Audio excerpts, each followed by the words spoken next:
Oi, doutores. Sejam bem-vindos novamente. O tema que nós abordaremos nesse tópico aqui é um dos mais importantes e mais melindrosos que você vai ter que deparar durante esse curso. Olha só, a busca e apreensão ela é regulamentada pelo Decreto 911. E a busca e apreensão é o meio de defesa que o banco tem para se precaver com relação àquele cliente que fica inadimplente. O que acontece na prática é que é uma forma que extrapola sobremaneira os direitos do consumidor. Então, assim, é uma medida que só causa prejuízo para o consumidor, beneficiando os bancos. Então, você tem que tomar muito cuidado com ela, tá? A busca e apreensão, como dito, está no Decreto 911, que regulamenta. Caso você queira adentrar mais sobre a busca e apreensão e saber mais sobre esse assunto, basta ler o Decreto 911. Mas o que eu vou passar para vocês agora é que na prática o que eu tenho que me preocupar com a relação da busca e apreensão, tá? Olha só, a busca e apreensão ela nunca vai ocorrer se o cliente estiver em dias, a não ser que o banco erre e ingresse para a busca e apreensão com o cliente pagando as parcelas normais. É lógico que o banco vai responder por esse erro. Mas então, a busca e apreensão ela ocorre, ela é derivada do inadimplemento. Ou seja, a partir do momento que o cliente deixa de pagar, pode ocorrer a busca e apreensão. Tá? O que eu posso te dizer acerca disso aqui para o nosso caso aqui? Tem clientes que deixam de pagar. Realmente, a situação deles é essa, ou então já está bem atrasado com relação a isso. O que eu posso dizer para vocês? Tem que fazer uma consulta diária, é um meio de precaução. Se o cliente, você sabe que ele tem a iminência de uma busca e apreensão, você tem que começar a fazer essa consulta diária do nome dele, tá? Então você pode fazer ela de forma orgânica, consultando todo dia no TJMG. Aqui no escritório a gente faz a consulta ao mínimo 2 vezes por dia, uma de manhã e uma tarde. Uma de manhã e uma tarde, pelo nome do cliente no site do Tribunal de Justiça, tá ok? Então a gente faz essa consulta. E também a gente tem mecanismos de busca. Aquele mecanismo que eu indiquei para vocês anterior, que faz a consulta no nome da parte do advogado do banco, da parte ré, por ele já é possível você ter uma certa noção de contra quem está sendo distribuída as buscas e apreensões. Então, se você já viu lá e viu que é o nome do seu cliente, você já está ciente. Só que esses mecanismos, você também pode utilizar eles em favor, para fazer busca de qualquer nome, de qualquer expressão. Então, você poderia muito bem colocar para fazer a busca do nome do seu cliente. O custo médio é de R$ 9,90 a R$ 10. Hoje, por exemplo, o Jus Brasil faz esse tipo de consulta, e o custo é R$ 9,90 por mês. Então, é busca em todos os diários oficiais. Então, essa publicação ela vem diariamente. Então, se houver a distribuição da busca e apreensão, você está ciente disso. Como que você faz essa consulta? Olha só, analisa comigo. Você fez a consulta. Digamos que o banco distribuiu a busca e apreensão. Dentre o prazo de distribuição da demanda até encaminhamento para o cartório, do protocolo até o cartório, lá no cartório, na secretaria, vão fazer a análise do processo, fazer conclusos os autos para o juiz, fez conclusos os autos para o juiz avaliou o processo, deferiu o liminar, retorna para a secretaria, que lavra o mandado, que expede para o oficial de justiça, que sai em busca do bem. Então, todos esses procedimentos, a média é que leva no mínimo de 10 a 20 dias para que ocorra esse procedimento. Se acontecer num prazo rápido, digamos que 2, 3 dias, é porque tem alguma conchave do banco com o cartório, não tenha dúvidas. Porque a justiça no Brasil nada anda de forma célere, infelizmente não. Mas o que eu posso dizer para vocês? No mínimo você vai ter 3 dias para estar fazendo a consulta, para analisar que teve a busca e apreensão e informar para o seu cliente esconder o veículo. Tem que esconder o veículo. Nós, como advogados, nosso papel é brigar pelos direitos do cliente, é resguardar o direito dele. Então, se é um direito dele de esconder o bem, não é crime, ele está exercendo o direito dele, então o correto é mandar ele guardar o bem mesmo, esconder. Ele pode fazer a troca do bem, deixar o bem com outra pessoa do convívio dele, por exemplo, um parente que reside em outra cidade, ele faz a troca do bem. Se o oficial de justiça chegar e o bem não tiver, simplesmente deu o mandato não cumprido porque não encontrou o bem. Não tem o que se dizer, entendeu? Acontece também de haver, no caso da distribuição da busca e apreensão, o que ocorre também é que você tem que fazer um pedido de conexão dos processos, tá? Você pode conseguir suspender essa busca e apreensão. Como que você pode suspender essa busca e apreensão? Olha só, se você distribuiu o revisional antes e a busca e apreensão veio posterior, entenda que há uma dicotomia aqui de pedidos, há um confronto de pedidos, porque são as mesmas partes, é o mesmo objeto da ação, só que a finalidade é totalmente diversa. Um é para retirar o bem do autor e entregar para o banco, outro é manter o bem no autor, com o autor. Então, quem distribuiu o primeiro vai dar litispendência com relação ao segundo processo. Então, assim, 80% dos juízes acatam esse pedido de conexão e suspensão do processo de busca e apreensão se você distribuiu o revisional antes. Então, é muito importante a distribuição da revisional antes da ação de busca e apreensão. Tá? O que eu posso dizer também acerca dessa conexão? Essa conexão é um meio de defesa, né, que você tem com a busca e apreensão. Às vezes a busca e apreensão ela é distribuída de má fé pelo banco, mesmo após o depósito judicial. Você está depositando judicialmente, o banco vem e entra com a busca e apreensão. Isso acontece? Acontece. Tá? É fato. O banco, como eu disse antes, ele não age de total boa fé. Quando ocorrer uma situação como essa, você tem que estar precavido. Então você tem que informar para o cliente para que o cliente não passe um transtorno. Ele pode querer culpar a sua atuação de não ter informado ele que isso poderia acontecer. Então, se você já está ciente que um fato como esse pode acontecer, você já informa o seu cliente, olha, o banco entrou maliciosamente com a busca e apreensão, esconde o bem que posteriormente nós vamos entrar com a ação de indenização por danos morais contra o banco. E se o banco prendeu o carro do cliente, mesmo o cliente estando depositando judicialmente? Porque pense, o juiz ele, nem sempre ele vai saber que ele já tem uma liminar para aquela decisão, ele vai soltar a liminar e o oficial de justiça vai cumprir. Olha só, se acontecer uma situação dessa, é só você pegar os autos, o comprovante de depósito e juntar no processo, que você tem um prazo de 5 dias. Dentro do prazo da purga da mora, você consegue retirar o veículo tranquilamente. Mas e o transtorno que você causou para o seu cliente? Isso pode causar um transtorno que pode ser um reflexo negativo no seu trabalho. Então, não é aconselhável deixar chegar a esse ponto de efetuar a prisão. Outra coisa que eu quero falar para vocês, olha só, a busca e apreensão, na verdade, ela é o demônio da ação revisional. Ou seja, se você entrar com o revisional, não guardar as cautelas, mandar o cara parar de pagar e deixar prender o veículo dele e não tiver condição, a culpa é toda sua, entre aspas, né? Mas assim, toda a responsabilidade vai cair sobre você. O cliente mesmo, para a sociedade, ele vai falar que você deixou acontecer tudo isso. Então, assim, você tem que se resguardar. É fato.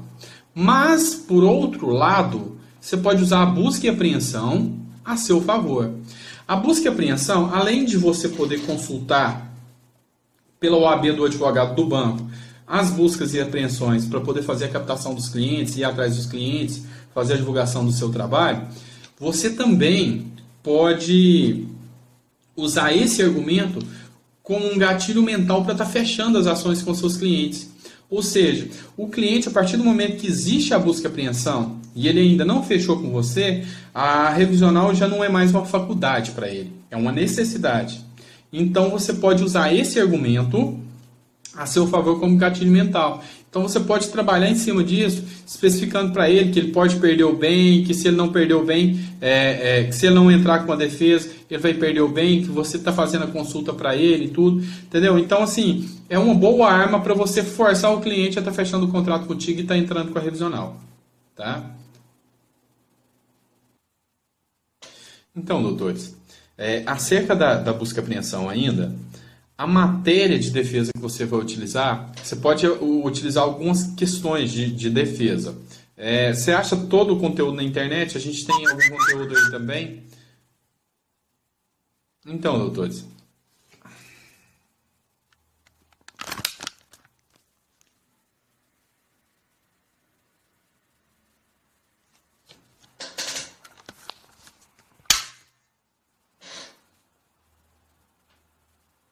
Então, doutores, ainda acerca da busca e apreensão, a gente vai tratar agora da matéria de defesa.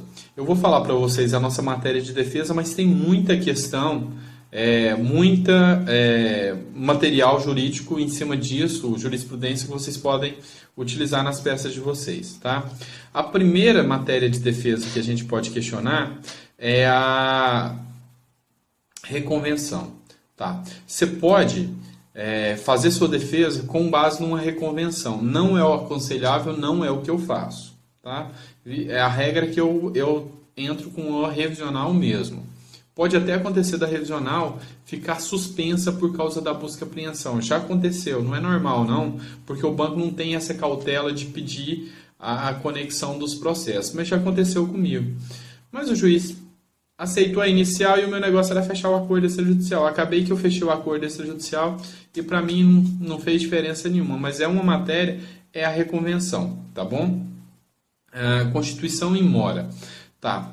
Para o banco entrar com a busca e apreensão, ele tem que constituir o seu cliente em mora.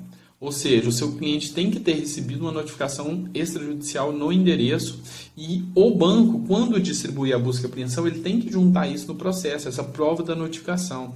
Então, eu já consegui derrubar a busca e apreensão, cliente que já tinha perdido o veículo, eu já consegui derrubar a busca e apreensão com base nesse princípio, na ausência de constituição em mora. O banco não encaminhou nada, ou se encaminhou, não juntou no processo, ele não fez prova dessa constituição em mora. E eu falei que o cliente nunca tinha sido constituído em mora. É um dos requisitos do Decreto 911. Então, ele tem que ser constituído em mora. Então, é uma boa matéria de defesa. Ver se houve a notificação do cliente extrajudicial, no mínimo encaminhado para o endereço do contrato, tá bom? Não necessariamente o cliente tem que ter recebido. O princípio da cartularidade. Olha só, é um título executivo e, como tal, o banco tem que juntar aos autos o contrato original. Então, é uma matéria de defesa? Às vezes o juiz não acata, mas às vezes o juiz pede para que o banco junte o original e às vezes o banco nem tem o original, tá? O assinado pelas partes. Então, assim, é uma matéria de defesa. Se é matéria de defesa, você tem que brigar em cima disso. Então, tem que ser o contrato original juntando aos autos. Eu já tive casos, poucos, 1 ou 2, em que o banco sequer juntou contrato. Sequer juntou contrato na busca e apreensão. Lógico que a busca e apreensão não tinha sido efetivada, mas foi uma matéria de defesa que eu juntei para mim questionar. E realmente o juiz indeferiu a inicial de busca e apreensão. Tá? Teoria do adimplemento substancial. Teoria do adimplemento substancial. Hoje, alguns tribunais entendem que se você pagou uma quantia montante suficiente, suficientemente capaz de saldar o valor do principal, que é o do veículo, e ainda extrapolar esse valor pagando um pouco da remuneração, ou seja, uma média de no mínimo 70% do valor do contrato já foi pago. Então o banco ele não pode entrar com busca e apreensão, ele deveria entrar com uma ação de cobrança cobrando esse resultado de você. Então tem essa teoria do adimplemento substancial, basta você pesquisar aí no Google, você vai ver. Então é uma matéria boa de defesa. Se o contrato foi suprido mais de 70%, teoria do adimplemento substancial, você consegue derrubar a busca e apreensão. Consegue bastante, tá? Esse princípio, essa teoria é bem utilizada pelos magistrados. Acordo com a instituição financeira. Tá, isso é bom e não é bom. Atente comigo pelo seguinte, como eu disse, a busca e apreensão, se houver a busca e apreensão, você tem que fazer a purga da mora dentro do prazo de 5 dias.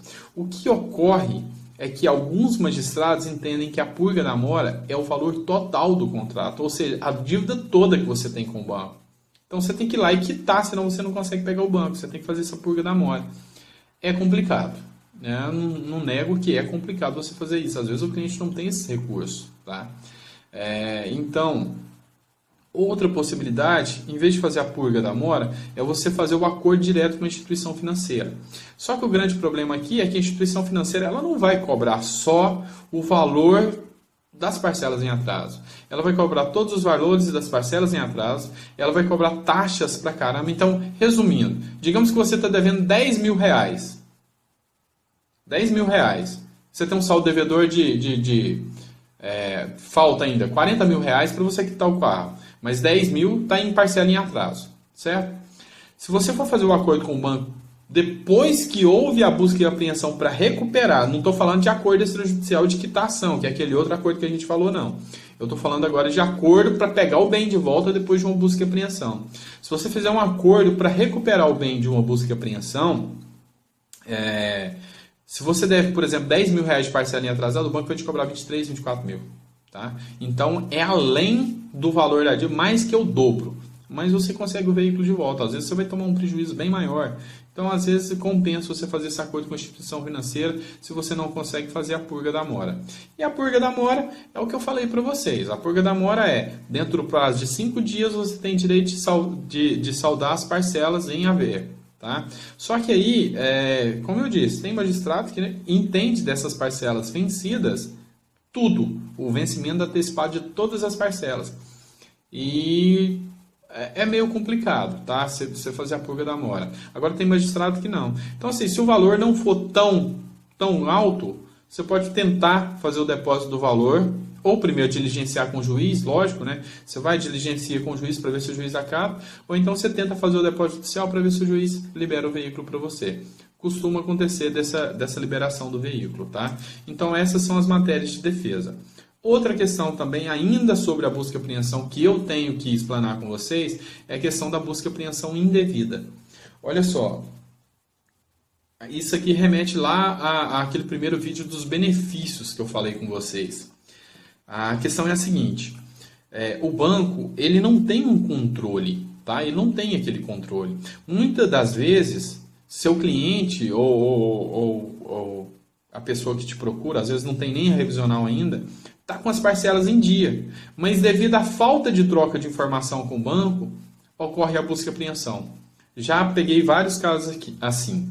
Então, assim, cliente que está com parcelas atrasadas, ele vai lá e paga as parcelas atrasadas, a assessoria não informa que as parcelas estão pagas, que está tudo em dia, que o cliente quitou, vem a busca e apreensão e prende o carro. Cara, aí é simples, é só juntar nos autos a prova da quitação, tem que ser dentro do prazo de 5 dias. Enfim, na cabeça que tem que ser dentro do prazo de 5 dias. Você vai lá e recupera o bem. Passou dos 5 dias, depois que o veículo foi embora, você vai buscar a multa, que é uma multa de 50% sobre o valor do veículo, tá? Do valor do empréstimo. Você consegue a restituição de tudo que você pagou e mais uma multa de 50% sobre o valor do bem. Está previsto no decreto 911 isso aí. E sem contar os danos morais. Então a busca e apreensão ela pode ser distribuída indevidamente, mesmo estando tudo pago. É uma ação que vai aparecer para você. Tá? A busca e apreensão pode ser distribuída indevidamente, você depositando o depósito judicial, realizando o depósito judicial. Acontece do banco entrar com a busca e apreensão mesmo nesses casos. É lógico que você está totalmente respaldado e como você está fazendo a consulta anterior, você só pede para o cliente tirar o carro para evitar qualquer transtorno, tá? Mas se chegar a perder o carro e você cometer um vacilo, é só ir lá e mostrar para o juiz todos os depósitos judiciais que o carro vai ser liberado de imediato. E, lógico, cobrar danos morais é inevitável. E, às vezes, a manutenção da busca e apreensão depois que você faz o acordo. Você fecha o acordo, mas você fecha com uma assessoria. A assessoria que está mantendo a busca e apreensão é outra. Eles mantêm a busca e apreensão mesmo você tendo feito o acordo extrajudicial e quitando o carro. Aí, nesse caso, você tem que atravessar uma petição e entrar com... Ou melhor, você entra com a ação, conexa a busca e apreensão pedindo indenização por danos morais e o cancelamento da busca e apreensão, você atravessa uma petição pedindo cancelamento, falando que já houve o acordo para o banco se manifestar. Tá?